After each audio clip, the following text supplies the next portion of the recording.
if you are having problems at your company and you are the founder or the CEO, assume that you are the problem, right? It may Oh, not always be the case. It may not always be, the end of the story by any means, but you are definitely either explicitly responsible for or complicit in yeah. uh, allowing. Hello, and welcome back to Revenue Remix. I'm Summer Paletti, your host and founder and CRO of Rise of Us. Today, I am joined by Brian Root, the founder of Rooted in Product. You know I love a good pun, where he helps growth stage companies in FinTech and beyond break through bottlenecks by aligning product strategy with business goals. With deep experience in fractional leadership and navigating industries, welcome, Brian. Thank you. Appreciate the wonderful intro and glad to be here, Summer. Wonderful. Well, I'm going to give a shout out to Bordy. I think it did a good job. There was plenty of synergy between the work that we do. So let's get started. We feature the whole person here. So we start out with an early job or youth activity that might be a little surprising to the audience. Go ahead. Gosh. Well, this may or may not be surprising, but I think it is certainly something that has colored my career. Started to become kind of aware of computers around the age of 10 or so by my grandfather, who, funnily enough, was one of the people at IBM who worked on, I think it was the third computer ever to be built, which I like to share just because that sounds insane. I have three computers literally in front of me right now. So to talk about literally the third computer in the world is a very weird concept. But I was really lucky enough to learn from him how to start programming very silly games. And I think it subtly colored kind of my career path. I realized, zooming forward a little bit, as I went to college, that full disclosure, I am not a good programmer at all. Unfortunately, all of the work that my grandfather put into me, didn't amount to much there, but it really, gave me a pretty strong appreciation for what software can do. And I think that kind of meanderingly, at least, leads me to where I am today. I love the youth activity because it always tells the story of how you got to where you are today, even if Mhm. it's not as directly linked as yours is. That's interesting. And it's funny because now kids can play with programming in such a really easy way. Be interesting to hear the stories 20 years from now. Yeah, I mean, I'm sure it'll be, my grandfather worked at OpenAI and, was the first person to let me use ChatGPT, right? But yeah, Yeah. I'm sure, And I same vibe echoes, but coded very my own different. app when I Yes, was only exactly. 10. Okay, so let's dive right into the meat of the conversation. In Mhm. fast-paced industries like FinTech, what are the most common hidden bottlenecks that stall growth even when teams are firing on all cylinders? Yeah. So I think at a very fundamental level, to me, it is disconnect between, you could think about it either as incentives or, possibly metrics that teams look at. In my experience, I think this plays out very strongly often between kind of our respective fields, right? Product and sales. In that a lot of the way that customers experience your product, experience your service, experience the benefit of it is through that initial onboarding and sales cycle, right? And that can either be partially digital, fully digital in some cases. It can be partially over the phone, fully over the phone, assisted in a multitude of ways. But the companies that I've worked at where there are multiple touch points, both, in person from salespeople and digitally, and those two things are not even perfectly synced, that can lead to problems very, very, very quickly, right? I think, those, the individual departments, individual leaders can have a super clear idea of what they want to deliver. Everybody doing that work can be, really top notch and excellent. But if the strategy that connects the two is not consistent, what ends up happening is your customer experiences both touch points. They get one message from one department or one person, they get a completely different message from, the other areas. And even if it's a little bit of a disconnect, that happens enough times during that process. And often people, when you talk to them, don't even realize why. They just got the ick or whatever phrase you want to use. It leads to them not feeling confident enough in your services, your product to either, follow through on the purchase that they made or retain the purchase when that comes up for retention. And that is, I think, one of the really the silent kind of killers of a lot of companies in fintech, right? It's at a fundamental level very easy to connect the dots between these two departments. But in my experience, at least, often they're kind of viewed as, you're at polar opposite ends of the company. Like, don't bother sales; they're busy churning. Don't bother product; they're busy building things that'll launch in 6 months, right? And connecting those dots is, I think, really imperative if we're going to get it right. Yeah, no, I 100% agree, and that's why I wanted you on the show. Like, not a lot of product people will talk to me, but Well, they should. right? I came up through my corporate career through a I didn't come up through the sales team. I came Mm. into sales through operations. So I was the sales leader who would go talk to product. And you don't always see that. And I think the biggest disconnect in my brain is like, the product people don't necessarily know what customers really care about. Mhm.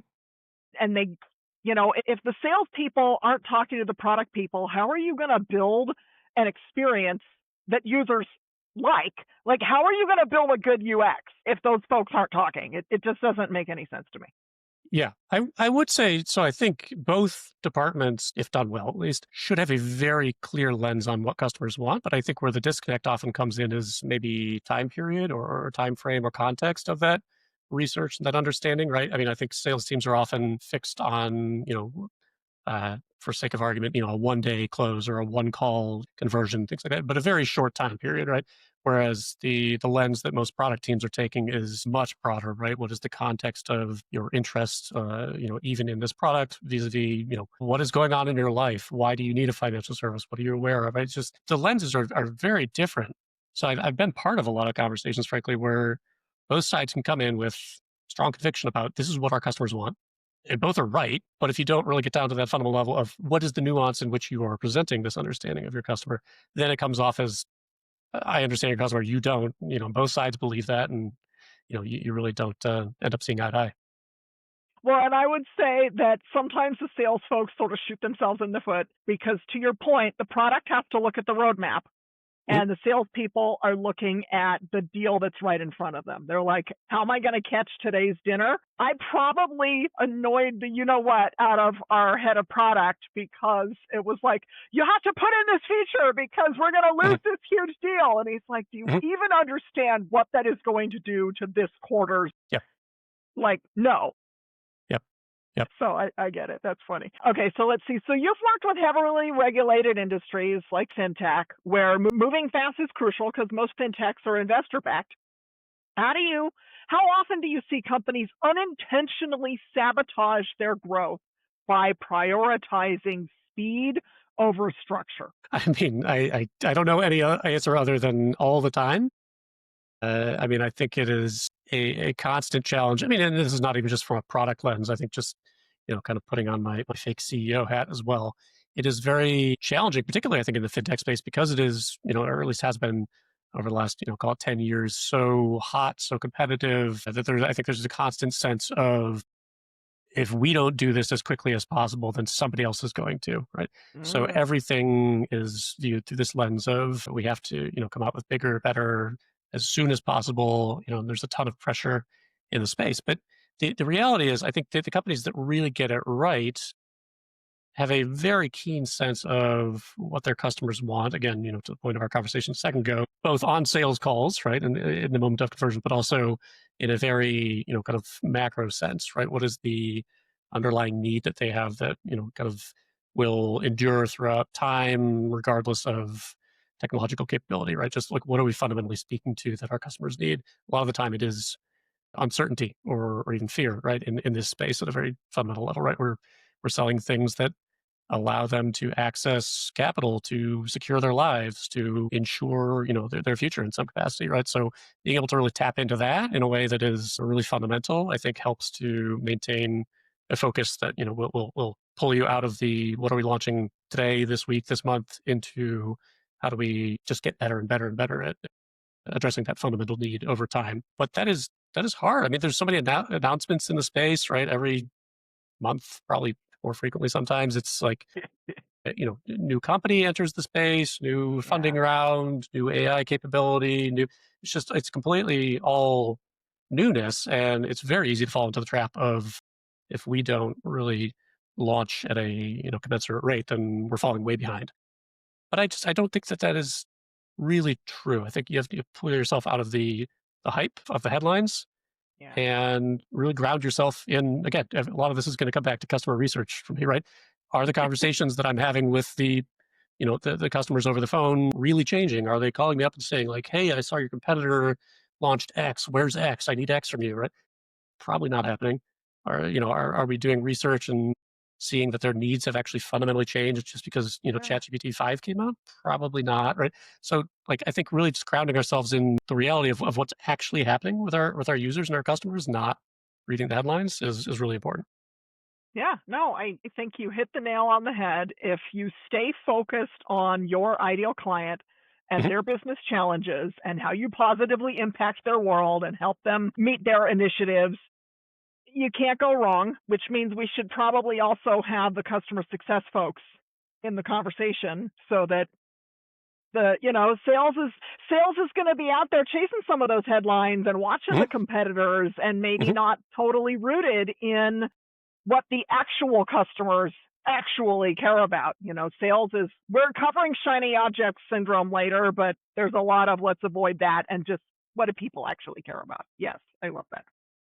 Yeah, I will say many of my experiences, particularly in the fintech space, have really just brought home for me at least that, as you just said, bringing customer success into the story, the conversation is super important, but it also starts to look more like a circle and less like a line the more you do that, meaning that the insights that you get from customer service or customer success, excuse me, start to really inform the sales calls that you want to have and how you want to have them. It starts to inform what the product looks like because you start to understand not just your customer at the beginning of the funnel, the start of their journey, but what do they look like at the end? What did we get right? What did we get wrong? Mhm. What do we need to Mhm. do to retain them? Right, and those are really important inputs. So it starts to really start to create a bit of a flywheel effect once you bring Yeah. customer success into the conversation. Yeah, no, I completely agree. That's the first when I get into a company, that's some of the first folks I want to talk to because Mhm. it gives a good lens on like the outbound and the marketing and all that. Like, are we even talking about things that actual clients care about? Good one. Yep. No, I like a nice circle there. Awesome. So let's see. So a lot of growth stage leaders I talk to struggle with sales teams pushing for quick product fixes. I accidentally let this cat out of the bag a little early. So how do you, without thinking about the bigger product roadmap? I feel like we've covered this already, but I'm going to ask it directly. How do you help companies balance immediate sales demand? Because growth is important and revenue is important. And if we can win a deal today, we should win that deal today. Mhm. But, you do need a balance with a focus on long-term growth. So how do you help with that? Yeah, so I think there's kind of two lenses that I would look at this in, and the first is maybe not a framework that you're going to read in Harvard Business Review or anything like that, but I think it's just fundamentally view it as a relationship, right? You as a leader of a department, whether it's product, sales, anything else, right? You have to understand that a lot of the way that your company's strategy is going to get shaped is through direct relationship with the other leaders in the company, right?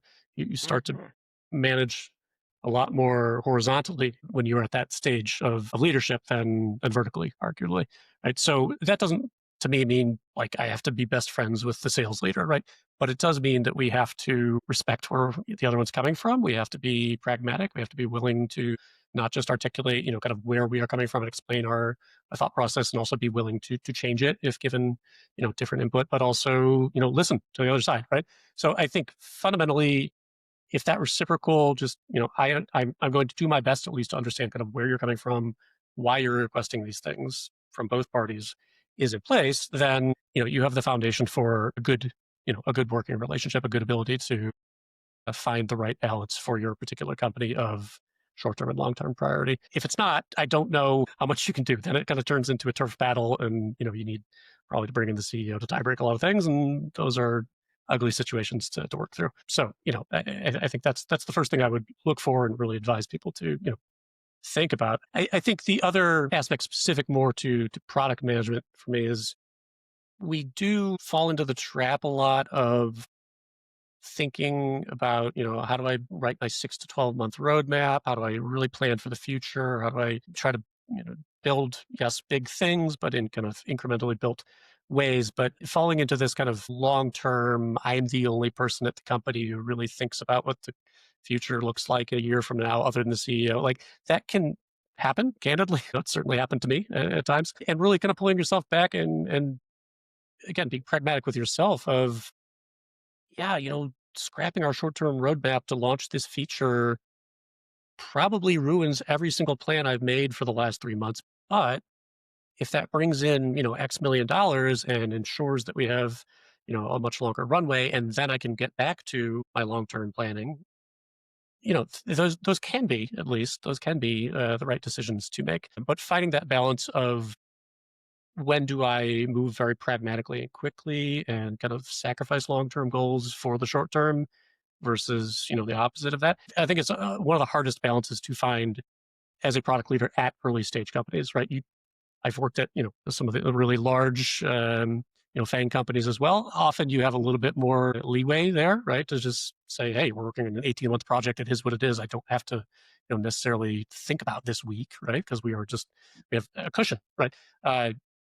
Worked at Series A companies where it was like, I don't know if we're going to be in business tomorrow, right? Oof. Like those are two very different Yeah. scenarios, right? Which force you to operate in different ways. So I think, just being very realistic about what stage are you at and therefore what lens and how much conviction can I afford to have about, my long-term planning versus my short-term, delivery, I think is a very important consideration for product leaders.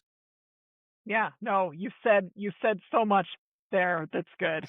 Let me see. So I like calling out first that we don't have to be best friends. A lot of the work I do is alignment oriented and it's coming from a high energy salesperson.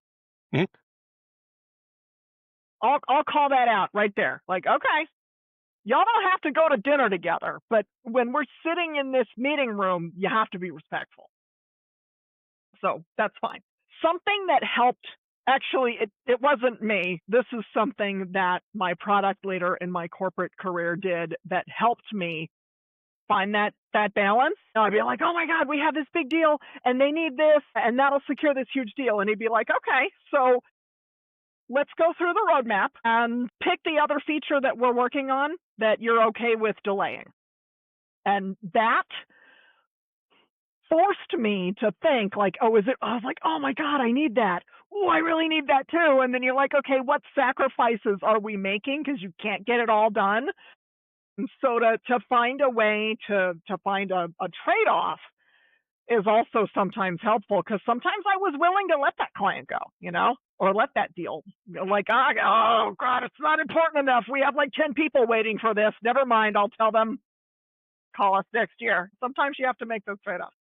Yeah, I think that to me sounds like product management done well, right? Meaning, if we're not careful, and this comes from a very good place, well-intentioned place, most of the time, uh, both product and engineering can easily make software seem like magic, right? Oh, you need something? Yeah, I can get you that next week, right?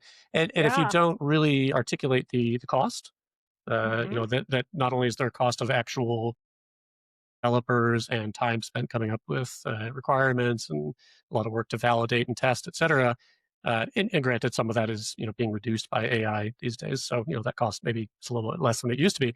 But there's also a significant cost just to switching, right? Like if I'm thinking intently about building something, I'm having a ton of conversations, and I just suddenly have to shelve that and pivot to something completely different, right? That at an organizational level can be very costly, right? So oftentimes as product leaders, we are put in a chair kind of where we have to say, this isn't free, right? It seems like it's free. It seems like it's magic, but it's not. So let's talk very candidly about what this actually means. And that is not ever, well, I'll kind of speak in generalities. I don't think for most product leaders, that's coming from a place of, I don't want to do this. It's coming Hmm. from a place of, I'm trying to make sure that we make the best decisions for the company, as are you, Yeah. right? But let's talk Yeah. candidly about what that means. Yeah.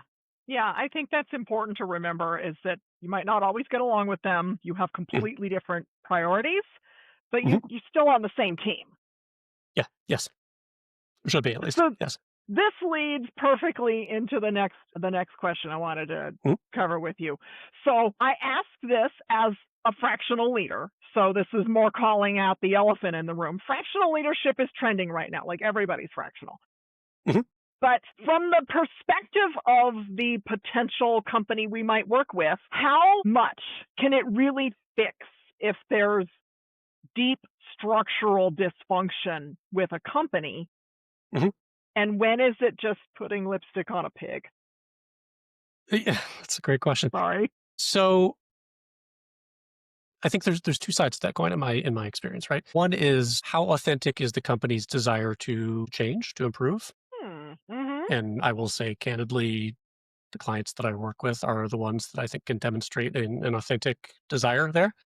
Mm-hmm. I've certainly spoken to many who want you to work within their existing structure, with their existing team, without making any changes, but then suddenly deliver something, magical, right? Because you're just going to come in with your experience and sprinkle fairy dust on everything. And it's just not realistic, right? Like they have to understand most of the time that the reasons it's not working is not because they don't have some magical, fractional product leader come in. It's because they, and by they, I often mean the CEO or the founder are actually doing things that inhibit the change that they want. What I often tell people in initial, calls and conversations is your problems thematically are probably one of, 3 or 4 things from a product perspective.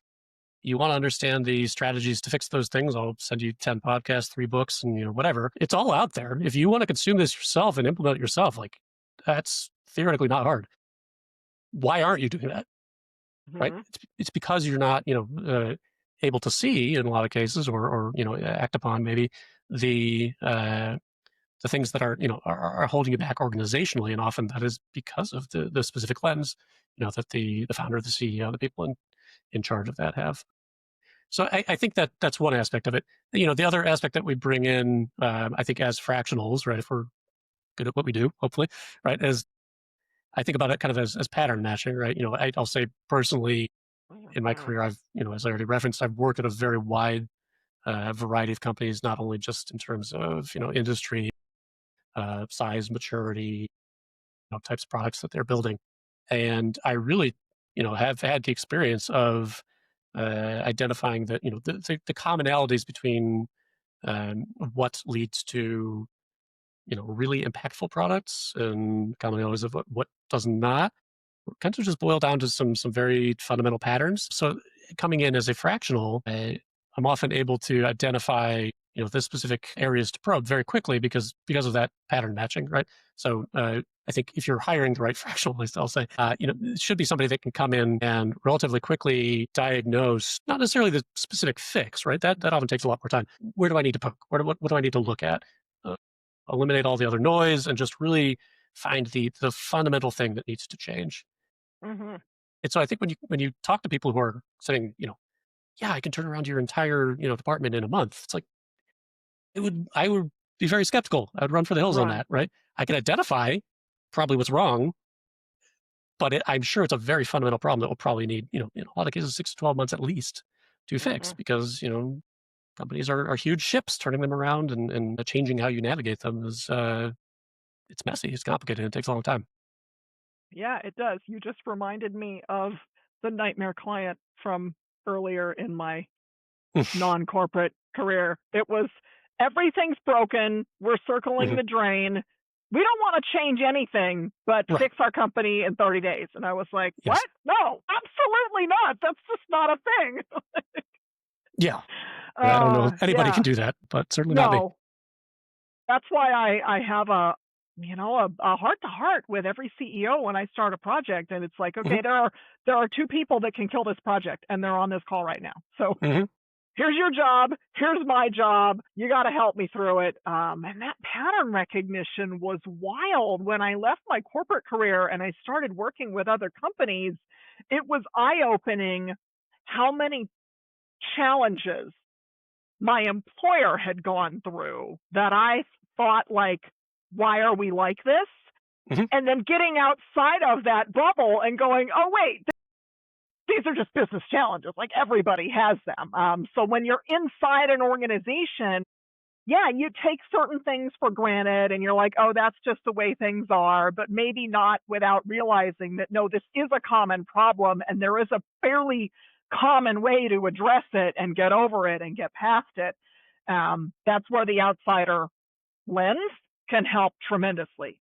Yeah. I think you tend to see that a lot at tech companies as well, right? The kind of, we're a beautiful and unique snowflake that has grown out of nothing into this, amazing thing. So I need to describe to you exactly how, the complexity of our, business leads to this specific problem. And I'm just looking at it from the outside perspective of, yeah, you and everybody else, right? And the details do matter, right? But like, let's acknowledge at least that you have a very fundamental problem that has, probably a number of potential solutions to it, and talk pragmatically about where do we want to dive down to figure out how to solve that, rather than, I think when you take the bottoms up approach and just start looking at all the complexity first, it's like, geez, I can't possibly fix any of this. But if you, try to simplify it all down to say, you have this very archetypal problem, we can solve that, right? It's going to Yeah, require you to change some things. And yeah, then I think you lead to a lot better success. yeah, yeah, for sure. Okay, I love it. All right, we're going to pause for a quick break from my sponsor, but stick around because after the break, Brian is going to show how founders can avoid shiny object syndrome, and he's going to drop his remix tip for you. If your growth feels stalled and your teams aren't rowing in the same direction, you're not broken. Your structure is. At Rise of Us, we help B2B SaaS and FinTech orgs between 2 million and 30 million ARR turn fragmented sales, marketing, and customer success teams into one unified revenue engine. Go to theriseofus.com and book a chat to explore, because your next phase of growth deserves a strategy that won't buckle under the pressure. Welcome back, everybody. Let's see, Brian. Let's get into that shiny object syndrome. I have it, frankly. So many growth stage leaders I work with, they feel stuck chasing shiny new innovations, and Hmm. especially with AI news every Hmm. day, right?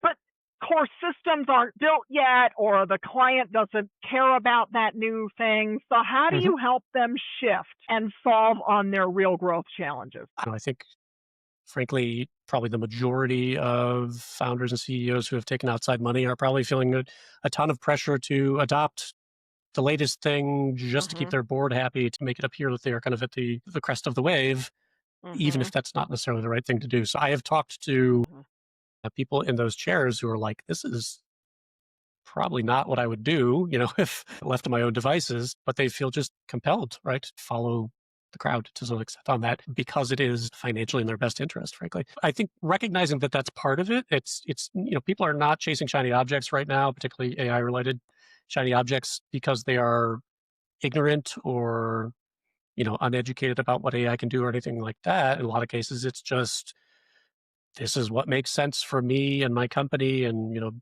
trying to maximize shareholder value or whatever it is, right? So that poses a difficult challenge, right? I think, most pragmatic leaders, I will say, that I talk to on a regular basis, I think are kind of approaching kind of a dual portfolio strategy, if you will, right? There are very prominent, even if it's in name only, AI initiatives, right, that they can Mhm. put on the website, that they can release, make Yes. press releases about, that they can talk to their board about, right? And that kind of checks that box of, we're right there at the peak. But, the core work is deeply unsexy in a lot of cases, right? Because it is things like, let's clean up all of our data and let's make sure that we have really structured databases so that when we get to that point of having all this clean, perfect data, then we can launch the AI onto it and it will be much more effective than, to your earlier phrase, just slapping lipstick on our crap data pig, right? Yeah. So I think that is going to take a lot longer, particularly because, quite frankly, most companies were not thinking about having perfectly structured, clean data prior to, 2 or 3 years ago. Some were, to be clear, but most were not, certainly at an enterprise level. So it's going to take 6, 12, 18, maybe 24 months, sorry, to get all that done. And it is a grind, I can tell you, having been through aspects of it myself. But I think that is really what's necessary if we're actually going to get significant value out of AI, right? So, yes, have half an eyeball on the shiny object, but I think trying to maintain internal focus on the thing that will actually make the shiny object have value is, Mm-hmm. or I think a lot of the most competent leaders are focused at the moment. And the other aspect, again, just getting back to customer need, right? Yes. There's a lot Always. of customers who are probably intrigued about AI. They're like, I use a chatbot. Oh, that looks cool. Mm-hmm. It's this magic answer box where I can type in anything and get, answers out, right? Uh, but I don't think if you really have those conversations, the majority of them for most of the use cases and, the products that they're building are saying, I absolutely demand a an AI chatbot or whatever it may be, right? Like those things are proliferating because of how easy they are to launch, and kind of just everybody else has one, so we have to have one too, right? That kind of mentality. But in a lot of cases, I think they're under the hood, at least of the companies I'm working with, the metrics of those things are not supporting that customers are absolutely demanding them, right? We're still much more comfortable with a lot of the kind of UX patterns that have been created over previous decades, rather than the magic answer box that has been launched within the last 2 years, right? And that may change over time, right? But like that's kind of the point. We need to continue to pay attention to what our customers are actually doing and feeling, rather than just what they're saying, because what they're saying may just be a reaction to the hype cycle, the news, right? The same way that we are kind of reacting to that from a corporate level. So, I think the basic message of both those things is just continue to focus on the fundamentals, right? Yeah, like AI is super cool. I'll be the first to say that. I think there's a ton of capability that is opening up and continue to open up from it, but it's a tool. It's not a fundamentally different way of describing a customer need. It's just a better way of delivering that. So it has a time and a place, and continuing to be very clear about what that time and place is, I think is really necessary if we're going to get this right. Yeah, yeah, yes, yes, yes. It always goes back to, I feel like the end of every question today is going to be customer need. What do the customers actually need? How does it Yep. impact their lives? And Yep. sometimes the shiny object, sometimes AI is the answer, and sometimes it's not. Mhm. Sometimes, in my world in sales, sometimes it's just good old fashioned fundamentals and talking to a human being. Mhm. The AI can help some productivity for sales folks, but like the end goal shouldn't be to automate everything. It's get in front of customers and have meaningful conversations with them. And, Yeah. that's a thing that AI can't do. Yeah. I mean, easy example relevant to the FinTech and SureTech space, that I've lived through over the last couple of years Mhm. is you cannot treat customers like a monolith, right? If you Mhm. are dealing with, let's just break it down by kind of age range as a demographic, right? Mhm. If I'm dealing with really young, um, tech savvy customers who are, predominantly on their mobile phones, Mhm. yeah, maybe they do want a digital first chatbot, salesperson, absolutely dead last, if anything, type Yeah. flow, right? Yeah. And building that for them would be important to actually converting and delivering on their need. However, talking about 65-year-old non-tech savvy individuals, if I deliver you a self-service digital flow and say you can't talk to a salesperson until you fill this out, you've just lost every single one of them. They don't trust it, right? So, you know, even they're all living within the same day and age right now, right? But fundamentally different needs, just depending on things as simple as how old the customer is, for example. Yeah. Yeah, for sure. Yeah. So this leads us right into startups, especially love adding features. And then Mhm. the features and benefits go up on the website, but it can add some noise. So, why do companies keep falling for this trap? And how do you convince them to focus on simplicity over Yeah. adding more So fluff? I think it is, not to get all zen, but it is the result of kind of unclear thinking first. One of the challenges that I've seen with, I would say, almost every single company that I've worked at, with the exception of Amazon when I first joined in 2012, has not had a clear mission statement and has not had Mhm. a clear set of priorities, whether that's expressed Mhm. quantitatively or qualitatively or both, ideally. Every single company has thought they had, but often they are just expressed in terms of aspirational statements. Like, we want to be the biggest and the best.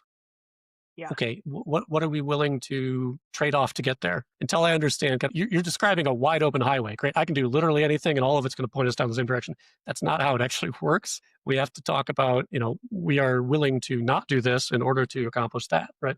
And so when you don't have that clear trade off and a framework in place, that starts to proliferate because everybody, particularly if you're talking about a really high achieving startup, like you're hiring often fantastic leaders, right? Who are very ambitious and have a very keen sense of everything that can be built and everything that can be done. And, they're bringing all their past experience to bear on it. But unless they're all focused in exactly the same direction, that very quickly leads to now we have 10 different strategies, right? And so, those 10 strategies all lead to different features and yada, yada, right? So, like, being super, super clear at the outset, or at least, trying to rein everybody in to get back to that point wherever you are, about we're going to often do one thing, and here's the goal of that one thing, and here's all the other things that we're willing to not do or to Mm-hmm. sacrifice and to look bad on in the press or whatever it is in order to accomplish that one thing. That for the companies that have accomplished it, again, early Amazon being a personal example, at least that I've lived through in my mind, it leads to tremendous success, but it often feels really scary, right? Because accomplishing whatever that thing is probably really hard, right? And on a daily, weekly, monthly basis, you're probably feeling like you're failing, right? Often, and it would be very easy to distract yourself by going off and building that other feature or whatever. But everything we again, this gets back to as product and technology leaders, we have to be able to articulate the cost of doing that, which is everything that we build sucks resources away from the main focus of the company. And then as soon as you build something, it can break, which means that we have to maintain it, which means that we have to start devoting our resources to just Yeah. maintaining all the things that we build, right? So that, it feels, again, magic, costless. It's just words on the page. Who cares? Right? Like there is actual cost to it, both in terms of opportunity cost of not accomplishing the main thing that the company Mm-hmm. is intended to accomplish, but also, the maintenance of all those things over time. Yeah. Yeah. So it starts with what I call like a focused vision. Can the founder or usually they have a vision, but it's not focused. It's very aspirational. Yeah. And I'll take it an extra step. Like, do you have a focused vision? If not, let's get there. And Mhm. can you articulate that quickly and easily to your core leadership team? And a lot of cases they can't. So Yeah. you gotta Yeah. you gotta start there. Yeah. Without that, This is, everything falls apart.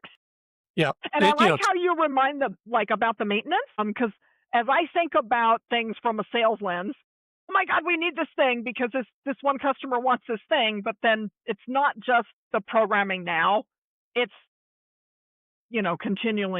continuing to make sure that new thing doesn't break. I like that focus.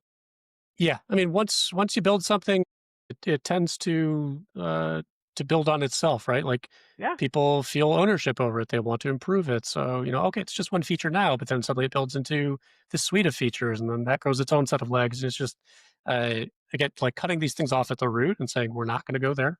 Right. I know that we could, but it's bad for us in the long term. Yeah. Yeah. It's a tough conversation, but Yeah. it is beneficial in the long run. Yeah, that's important. And where I like to take things like that is through strategic partnerships. Okay, we're not going to build this thing. Let's align with someone who has it, and then we'll tag them in when somebody needs it. And you can, Sure. you can Yeah. build a bridge in the system, and you can do whatever you want there.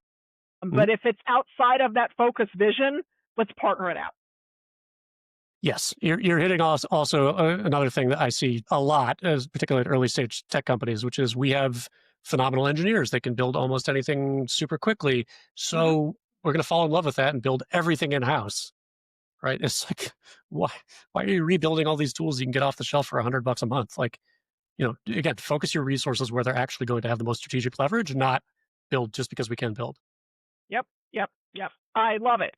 Okay, so there is a cult of move fast and break things, especially in investor backed. But Mhm. then FinTech is a regulated space, and Mhm. breaking things can be fatal. My Mhm. corporate career ended because something broke.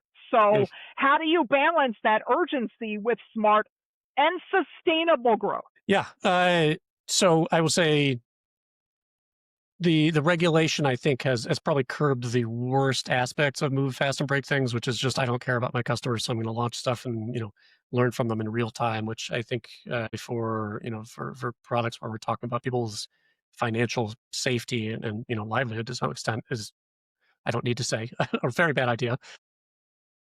But I think my experience has actually been, at least at a couple of the companies I've worked at, the pendulum has swung almost too far the other way, right?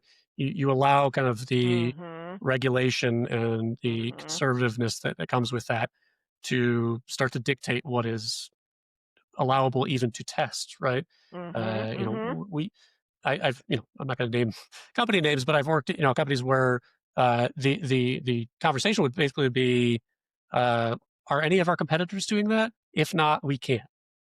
Right, which then turns into kind of this game of lemmings of like nobody's willing to try anything new, Mm-hmm. which really only works out to the detriment of the consumers, right? Because a lot of innovation could actually unlock, new value in that space.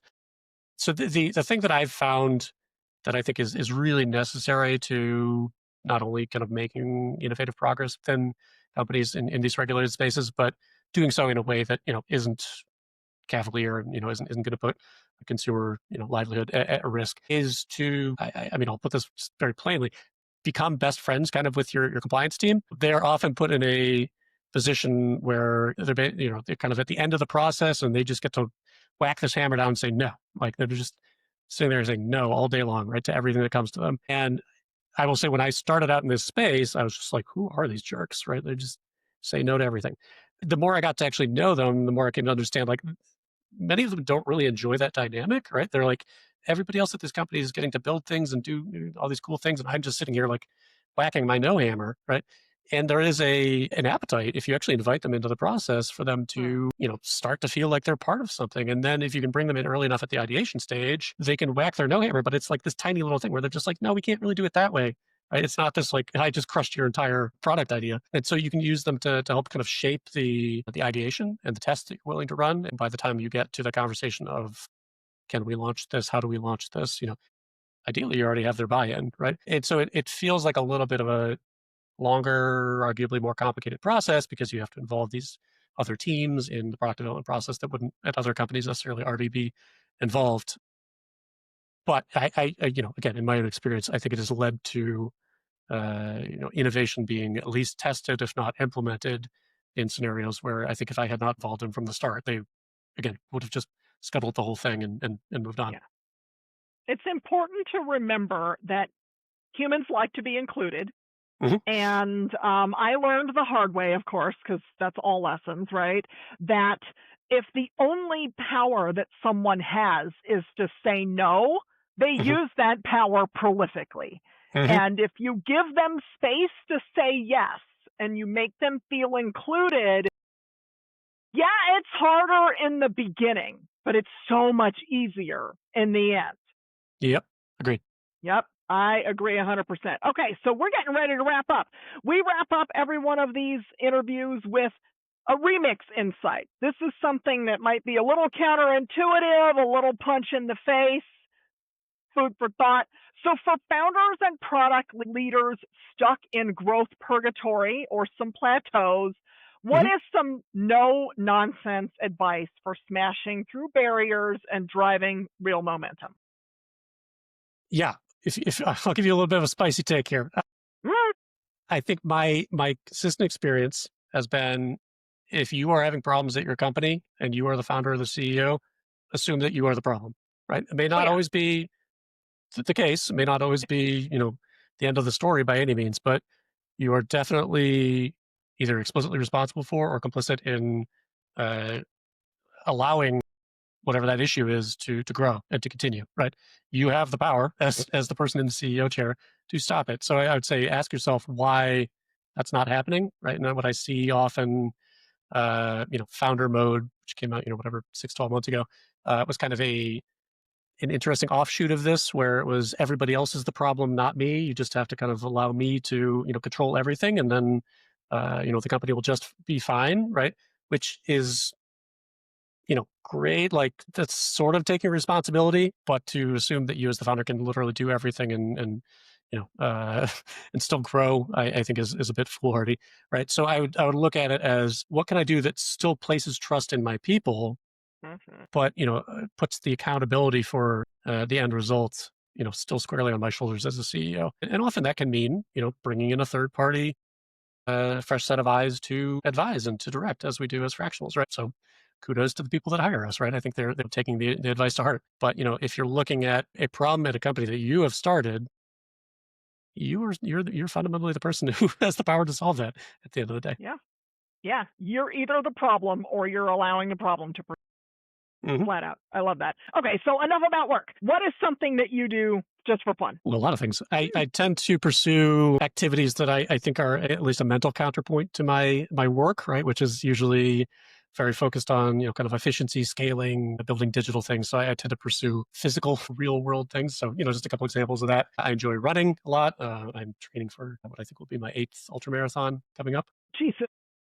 And I also, just Another example, I like to build mechanical watches for fun because the common factor there for me is you cannot make those things more efficient, right? The only way to finish the race is to run all the steps, right? The only way to build the watch is put all the pieces in place, right? I can't really hack either of those processes per se. So I think that kind of balances my brain out at the end of the day. Yeah. Well, and ultra marathons are hard. Okay. Wow. Yes.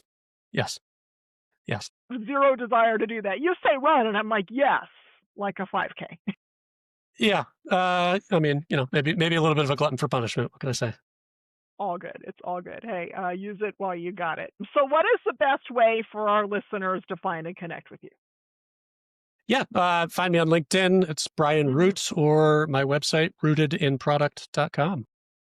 Nice and simple. I like it. Well, Brian, thank you for joining me on Revenue Remix. For those of you joining from the car or the gym, remember to subscribe on your favorite podcast platform or our YouTube channel for more insights and interviews. I appreciate the listen, and I will see you all next week.